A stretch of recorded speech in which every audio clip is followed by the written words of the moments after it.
ជម្រាបសួរបងប្អូនអ៊ំពូមិញអ្នកខេត្តអ្នកពេញទាំងអស់គ្នាបងណាខ្លះដែលអត់ទាន់មានកាលីបសូអូរីជិះទៅកាន់ស្រុកកំណើតជិះទៅលេងផ្ទះម៉ែក្មេកជិះទៅលេងផ្ទះមិត្តភ័ក្តិអត់មានម៉ូតូជិះទៅអួតគេមែនទេអស់ក្តីបារម្ភទៀតហើយបងអត់មានលុយមែនទេហាងដលុយអាចជួយបានជួយដោយទំនុកចិត្តជួយឲ្យបានម៉ូតូជិះពិតដល់ម៉ូតូជិះចេញទៅភ្លាមជិះមួយខែចាំបងលុយតាមក្រោយឯកសារងាយឯកសារស្រួលត្រឹមតែ3ឯកសារប៉ុណ្ណោះអាចដកម៉ូតូជិះបានឯកសារអ្នកធ្វើការស៊ីថ្ងៃស៊ីខែមានអត្តញ្ញាណប័ណ្ណមួយសភៅគ្រួសារនិងកាតព្វកិច្ចខែឬមួយបាក់លុយតាមកុងធនាគារគឺអាចយកបានសម្រាប់អ្នករស់ស៊ីទៀមទាតែ2មុខឯតែញ្ញាណប័ណ្ណសភៅគ្រួសារតម្លាក់ចូល Pay ក៏បានតម្លាក់ចូល Telegram ឬមួយមកដាក់ឯកសារដល់ទីតាំងហាងផ្ទាល់ក៏បានសម្រាប់ Calypso Ori បងអ្នកគ្នាបងរំលោះក៏បានកដោថែមដូចទិញលុយសុទ្ធដែរសម្រាប់កដោថែមវិញគឺថែមអស់ស្ទះតែម្ដងមានដូចជាធុងដាក់ខាងក្រោយហើយនឹងភេទជាវិយាអីចឹងហើយនឹងកតាបដាក់សងខាងទៀតហ្វ្រីស្លាកលេខភ្នំពេញជូនបងដាក់ឈ្មោះអតិជនបន្តហើយនឹងកដោតិច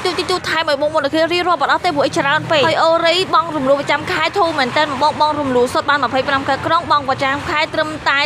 $40តែប៉ុណ្ណោះក្នុងមួយខែបងរំលោះសុទ្ធមិនត្រូវការអ្នកធានាលុយកក់លុយចូលរួមទេមួយបងចង់ទិញលុយសុទ្ធតម្លៃត្រឹមតែ